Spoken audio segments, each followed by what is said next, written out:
Ya, assalamualaikum warahmatullahi wabarakatuh. Selamat sore, semangat selalu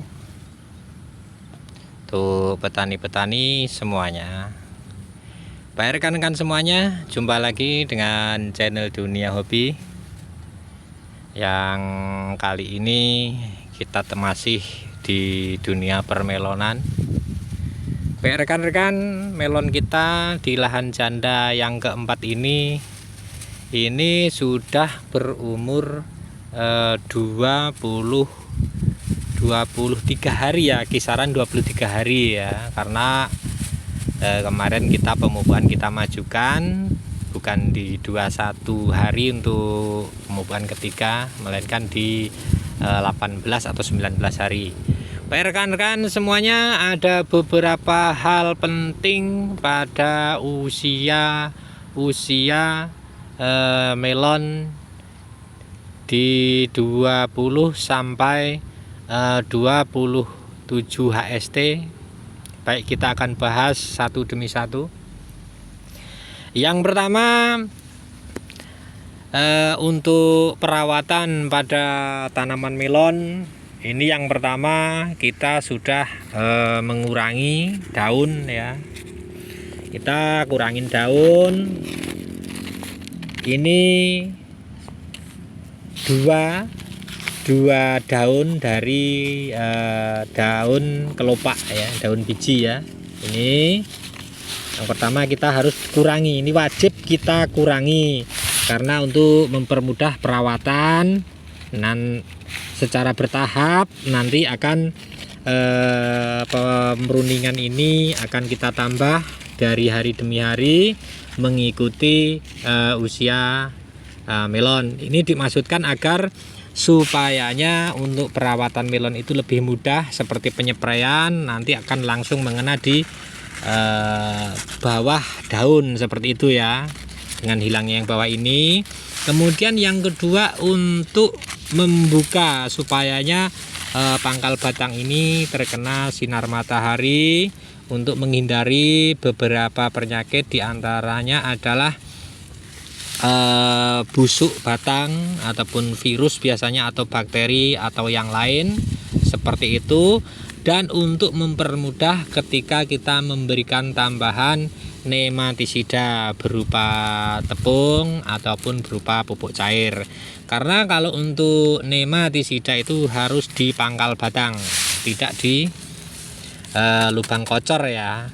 Pada usia seperti ini untuk pemupukan ini wajib ya di lubang kocor. Jadi sudah hindari di bagian ini, karena kalau di bagian ini ketika kelebihan nitrogen, ini pangkal batang ini akan besar dan seperti pecah-pecah seperti itu rekan-rekan semuanya ya. Seperti itu. Baik rekan-rekan, yang kedua untuk perawatannya adalah kita pada usia melon seperti ini kita sudah menentukan ya, kita sudah tentukan mau dibuahkan batang keberapa seperti itu ya. Jadi secara dari awal untuk pruning itu sudah kita lakukan, seperti di video-video yang sebelumnya. Untuk pruning batang air ini sudah kita lakukan sedini mungkin. Nah, ini dimaksudkan supaya batang air ini besar ya, akan besar ya. Jadi lakukan lebih awal sampai batas perencanaan yang akan dibuahkan. Misalkan mau dibuahkan di batang air yang ke 9 atau ke 10, nah seperti itu. Jadi diusahakan pemangkasan ini pada usia seperti ini sudah selesai. Misalkan mau dibuahkan ke batang air yang ke-8 ke 9, ini yang batang ke bawah ke-8 ini sudah selesai ya, selesai pemruningan. Seperti ini kita hitung 1 2 3 4 5 6 7. Ini kita buang 8 9. Nah, ini yang kita piara. Nah, seperti ini kita piara. Nanti untuk yang ke atas jangan di pruning dulu. Untuk yang ke atas batang airnya ini sampai nanti polinasi, ini jangan di pruning dulu dari mulai 9 ke atas. Nah, biasanya ini ada di batang ini ada yang tidak jadi. Nanti kalau tidak jadi masih ada restan di atasnya, dan seperti itu sampai buah yang kita kehendaki ini berhasil secara sempurna, sehingga kita melanjutkan ke proses pembesaran. Seperti itu rekan-rekan semuanya ya. Baik rekan-rekan semuanya, untuk melakukan pruning ini lakukan sedini mungkin. Nah, seperti video-video yang terdahulu, selagi masih kecil, mulai pertumbuhan daun 4, 5 itu sudah ada batang air, segera dibuang secara bertahap sampai batas batang air yang akan kita buahkan. Seperti itu ya. Seperti ini contohnya yang di sini sudah.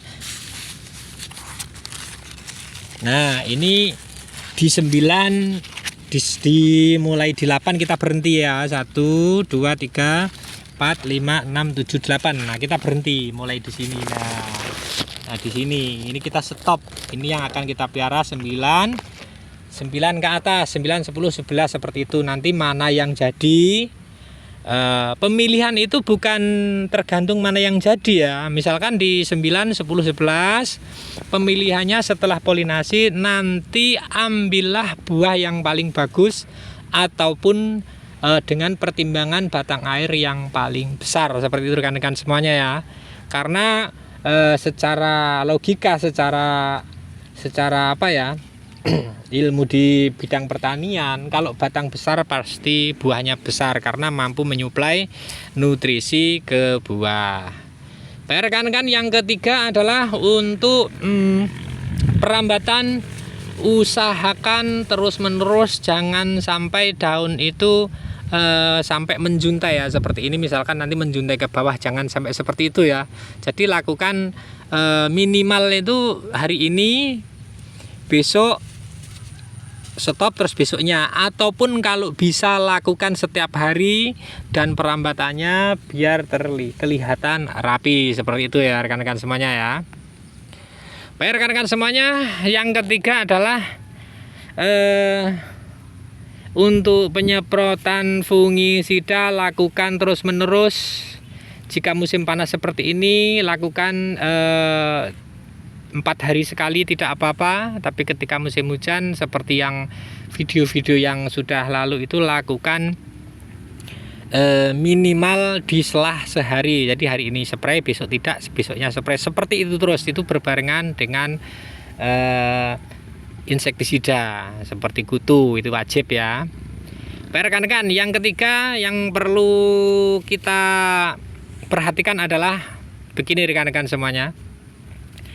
Pada usia melon kita nanti di usia 27 HST, ini sudah mulai kita adakan polinasi. Apakah selalu harus polinasi? Tidak.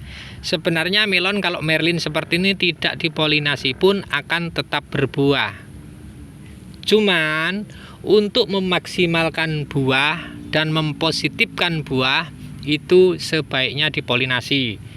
Nah, untuk polinasi di video yang lalu-lalu sudah saya berikan caranya dengan cara yang sederhana.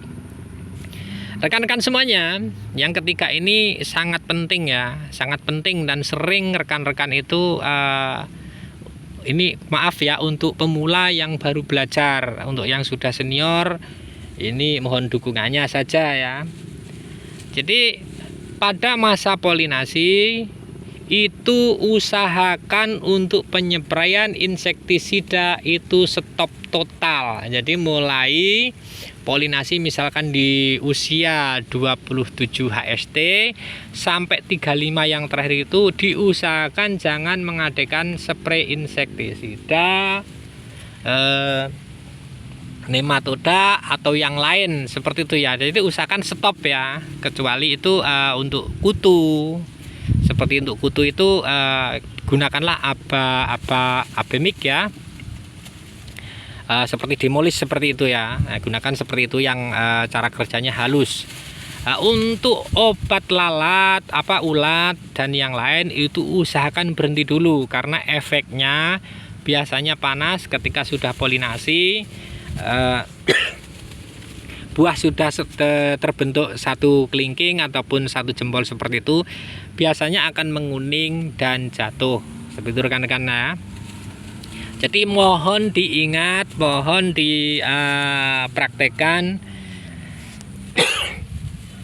ketika sudah berumur 27 HST sampai 35, ini usahakan jangan mengadakan penyepraian ulat dengan insektisida jenis apapun.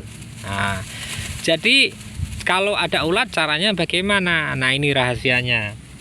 Jadi ketika ada ulat, rekan-rekan semuanya, pada usia 20 HST ataupun setelah pemupukan ketiga kemarin, usahakan dimonitoring secara teliti. Nah, jadi kesempatan itu untuk penyepraian ulat itu pada usia 20 sampai 27 itu dimaksimalkan. Nah, dimaksimalkan supaya nanti ketika polinasi sudah tidak ada ulat dan tidak menyeprai lagi.